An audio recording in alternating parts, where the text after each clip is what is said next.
یعنی 15 شعبان کا روزہ رکھنے میں کوئی حرج نہیں ہے، جیسے کہ آپ کو بتایا کہ نبی کریم صلی اللہ علیہ وسلم بکثرت اس مہینے میں روزہ رکھا کرتے تھے، اور اسی طریقے سے 15ویں شب میں عبادت کے لیے اہتمام کرنے میں بھی کوئی حرج نہیں ہے۔ میں گزارش کرتا ہوں ایسے حضرات سے جو میں حسن ظن قائم کر لیتا ہوں کہ اچھی نیت سے ہی کہتے ہوں گے کہ جو اس رات میں آپ جمع ہو کر مسجدوں میں عبادت نہ کریں کیونکہ یہ پہلے ثابت نہیں ہے یا اس طرح اہتمام نہیں کیا گیا۔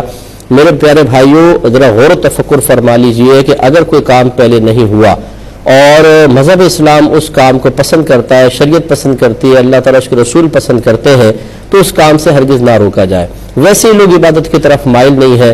اچھا ہے کہ 15 شعبان کی شب جو رمضان شعبان ہے 15ویں شب، اس میں لوگ مسجد میں آئیں۔ اچھا ہے کہ آپ اہتمام کریں، کوئی اچھا اصلاحی بیان رکھیں تاکہ لوگ وہاں پر آئیں اور اس اصلاحی بیان کو سن کر پھر پورے سال کے لیے نمازی بن جائیں۔ اب اگر یہ کہا جائے کہ یہ پہلے تو یہ تھا نہیں، اب اس طریقے سے اہتمام، تو دیکھیں نوافل پڑھنا پہلے بھی تھا اب بھی ہے، درود شریف پڑھنا پہلے بھی تھا اب بھی ہے، قرآن پاک پڑھنا پہلے بھی تھا اب بھی ہے، راتوں کو جاگنا پہلے بھی تھا اب بھی ہے۔ لیکن اگر آپ کہیں گے خاص 15ویں شعبان کو ہی کیوں، تو اس میں کوئی حرج نہیں ہے کہ اگر لوگ کسی مخصوص وقت کو عبادت کے لیے خاص کر لیں لیکن اسے شریعت کے لازم کردہ کی طرح لازم نہ سمجھیں، اس میں کوئی حرج نہیں ہے۔ آپ بھی تو شادی بیاہ کی تاریخیں فکس کرتے ہیں نہیں کرتے؟ شریعت میں تو نکاح کی اس تاریخ میں شادی کریں، آپ اپنی سہولت کے اعتبار سے فکس کرتے ہیں، اور ایسی فکس کرتے ہیں کہ ایک دفعہ کارڈ بن جائے تو پھر وہ آگے پیچھے بھی نہیں ہوتی۔ اس تخصیص کی کیا شرعی حیثیت ہے؟ شادی کرنا سنت کریم، اگر آپ کا جو دنیاوی معاملہ ہے آپ کے لیے دنیاوی ہوگا، ہمارے لیے تو یہ بھی عبادت ہے۔ ہمارے نبی کریم صلی اللہ علیہ وسلم ارشاد فرما رہے ہیں، چلے میں اور آگے چل لیتا ہوں۔ اب اس کا ذرا مجھے جواب دیجئے کہ مسجدوں میں جماعت کے اوقات مخصوص کرنا کیا نبی کریم صلی اللہ علیہ وسلم کے زمانے میں تھا؟ صحابہ کرام کے زمانے میں تھا؟ سرکار نے اس کا حکم فرمایا؟ صحابہ کرام نے حکم فرمایا؟ تو پھر آپ نے 5 نمازوں کی جماعت کے اوقات کیوں مخصوص کر رکھے ہیں؟ اور اتنے مخصوص کر رکھے ہیں کہ نہ 1 منٹ آگے ہوتا ہے نہ پیچھے ہوتا ہے۔ اگر آگے پیچھے ہو جائے تو نمازی حضرات امام صاحب کو عجیب و غریب نگاہوں سے دیکھنا شروع کر دیتے ہیں کہ امام صاحب 5 منٹ لیٹ ہو گئے ہیں۔ یہ جو تخصیص آپ نے کی ہے، بتائیں کہ اس تخصیص کی کوئی شرعی حیثیت ہے؟ کیا شریعت نے کہا تھا کہ جماعت کے لیے وقت مخصوص کرو؟ اگر ہے تو دکھائیے کہاں ہے۔ اگر آپ کہیں گے نہیں تو اس لیے ہے نا کہ تاکہ لوگ ایک خاص وقت میں آئیں اور ایک بڑی جماعت ہو جائے، اس کا مطلب ہے کہ کسی مصلحت صحیحہ کی بنا پر اگر شریعت نے کسی وقت کو کسی عبادت کے ساتھ خاص کرنا نہ بھی لازم کیا ہو تب بھی ہم کر سکتے ہیں۔ یہ تو آپ خود جواب دے رہے ہیں۔ تو اسی طریقے سے اگر 15ویں شب کو علماء اجازت دے عوام الناس کو کہ ٹھیک ہے آپ مسجد میں آئیں، خرافات سے بچیں، بستر پہ سونے سے بہتر ہے کہ مسجد میں آئیں، نوافل وغیرہ پڑھیں اور اللہ تعالیٰ کی بارگاہ میں توبہ کریں، اصلاحی بیانات سنیں اور آئندہ کے لیے اچھے منصوبے اچھے ارادے بنائیں۔ بتائیے اس میں کون سی شرعی قباحت ہے؟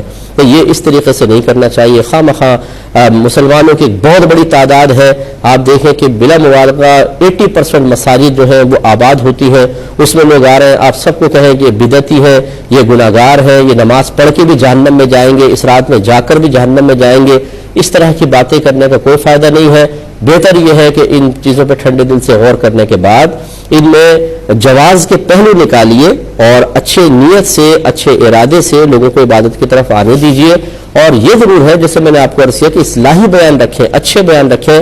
اور میں تو دیکھتا ہوں میرے بیان ہوتے ہیں الحمدللہ، میں جاتا ہوں مساجد کے اندر، اس دفعہ بھی غالباً میرے 2 یا 3 بیان ہوں گے ایک ہی رات میں، اور اللہ کا بڑا کرم ہے کتنے لوگ سامنے سے بیٹھے ہوتے ہیں جو اللہ کی بارگاہ میں توبہ کرتے ہیں، گناہوں کا احساس پیدا ہوتا ہے، عبادات کا ارادہ کرتے ہیں۔ یہ سارے فائدے نظر انداز کر کے بس اس چیز کو ہم بیس بنا لیں کہ جی وقت کیسے مخصوص کر لیا، حالانکہ اللہ کے نبی نے تو نہیں کیا تھا۔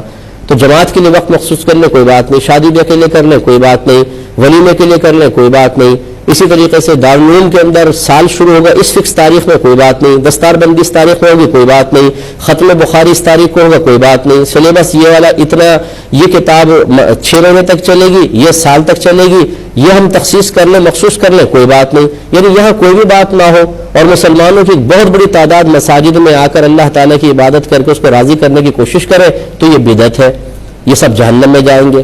تو یہ جہنم میں کیوں نہیں جائیں گے؟ جو تعویل اس کے لیے ہو سکتی ہے وہ اس کے لیے کیوں نہیں ہو سکتی ہے؟ جو جلسے جلوسوں کے لیے وقت مخصوص کیے جا سکتے ہیں تو پھر اس کے لیے وقت مخصوص کرنے میں کون سی قباحت پیدا ہو گئی؟